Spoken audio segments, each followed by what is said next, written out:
देख रहे हैं सूरज प्रकाश शिवानी के माध्यम से tense.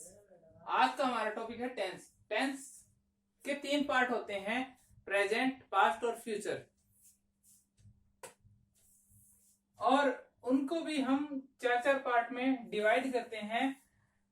Present indefinite tense, present continuous tense, present perfect tense, present perfect continuous tense. इसी प्रकार पास्ट के भी 4 पार्ट है, प्रेजेंट के जैसे past indefinite tense, past continuous tense, past perfect tense और past perfect continuous tense.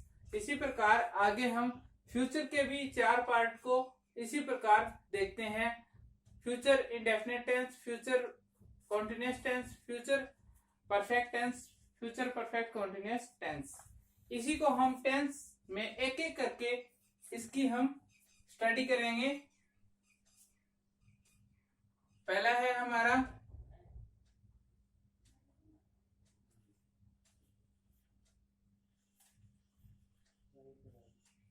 Present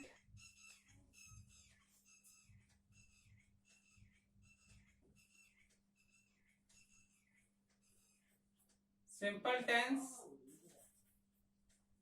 या present indefinite tense भी कह सकते हैं हम। इस टेंस में हम ऐसी क्रियाओं के लिए इसको प्रयोग करते हैं जो वर्तमान में किसी अनिश्चित समय पर होती हैं। अनिश्चित समय पर होती हैं उन क्रियाओं के लिए हम इसका प्रयोग करते हैं जिसका कोई निश्चित समय नहीं दिया जाता। इसकी रचना किस प्रकार करते हैं? रूल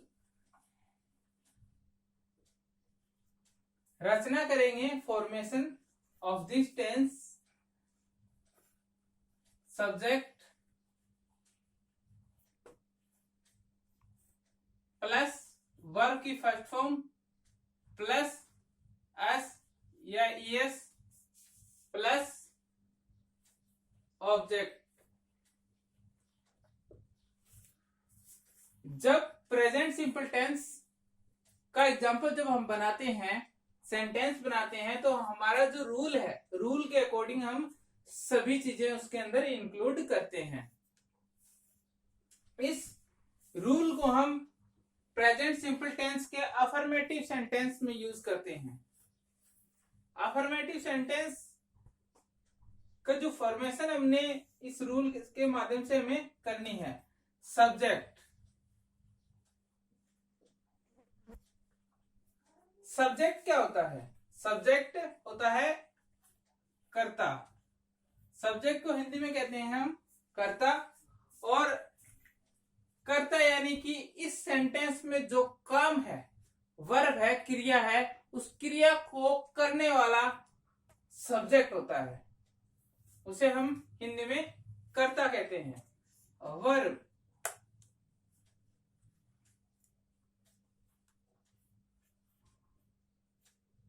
क्रिया, क्रिया यानी कि कोई भी काम, इस दुनिया का कोई भी काम क्रिया है, जिसके पीछे हिंदी में पहचान है ना, और इंग्लिश में उसकी पहचान है कि कोई भी क्रिया तब क्रिया होगी जब उसकी तीनों फॉर्म बनती हो।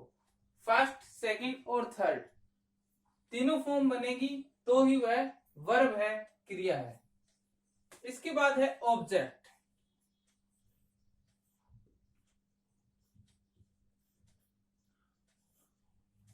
ऑब्जेक्ट यानी कि कर्म,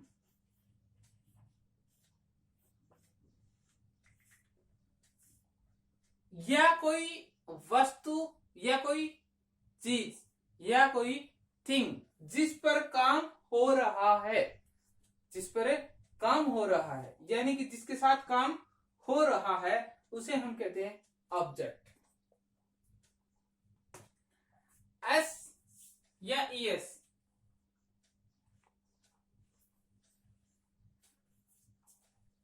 जिस वर्ब के लास्ट में, जिस वर्ब के लास्ट में S, double S, C H, S H या ओ आता हो, ईएस वर्ब के साथ लगेगा जिसमें वर्ब के लास्ट में S, double S, C H, S H या ओ आता हो तो ही वर्ब की फर्स्ट फॉर्म के साथ यहां पर ईएस लगेगा, अन्यथा ईएस नहीं लगेगा। उस स्थान पे क्या लगेगा? एस। इसके अलावा वर्ब के लास्ट में कुछ भी आता हो तो लगेगा एस। एस या ईएस किस वर्ब के साथ और क्यों लगेगा ये हम देखेंगे। उससे पहले हम ये देख लेते हैं कि सब्जेक्ट में हम यूज क्या क्या करते हैं। सब्जेक्ट में यूज करते हैं I, you, we, they, he, she, it या कोई भी नाम। आई, यू, वी, दे। आई यानी कि स्वयं के लिए सिंगल पर्सन है तब यूज करते हैं हम। यू सामने वाले के लिए, हिंदी में होता है तुम। वी हम, एक ग्रुप है, एक समूह है, वो किसी भी काम को बताता है तो उसके लिए हम हिंदी में इसे कहते हैं हम और इंग्लिश में इसे कहते हैं वी। दे यानी कि वे, हिंदी में दे को कहते हैं वे जो एक समूह में है और हमसे बहुत दूर है और हम उन्हें जानते नहीं हैं। इनके साथ जब वर्ब की फर्स्ट फॉर्म का यूज होता है तो एस या ईएस का यूज नहीं होता, ऑब्जेक्ट का यूज होता है। और इनके साथ वर्ब की फर्स्ट फॉर्म प्लस एस या ईएस यूज होता है, उसके बाद ऑब्जेक्ट। अगर ही, सी, इट या कोई भी नाम सब्जेक्ट में यूज हो तभी हम यूज करेंगे वर्ब की फर्स्ट फॉर्म के साथ एस या ईएस। इसके हम कुछ एक एग्जाम्पल देखेंगे।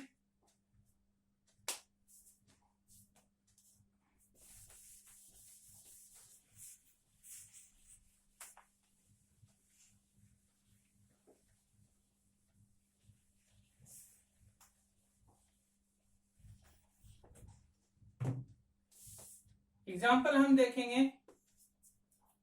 आई सब्जेक्ट के रूप में लिया, वर्ब की फर्स्ट फॉर्म का यूज किया हमने गो, और आई के साथ हमने बताया था कि एस या एस नहीं लगता, सिर्फ क्या लगेगा? Object. I go to school,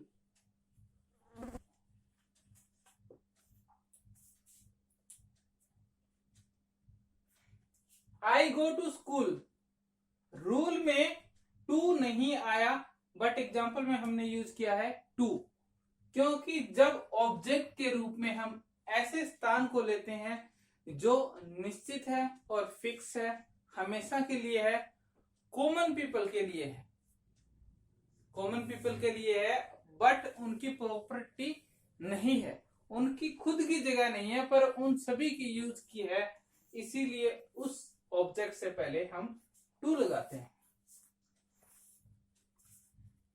He goes to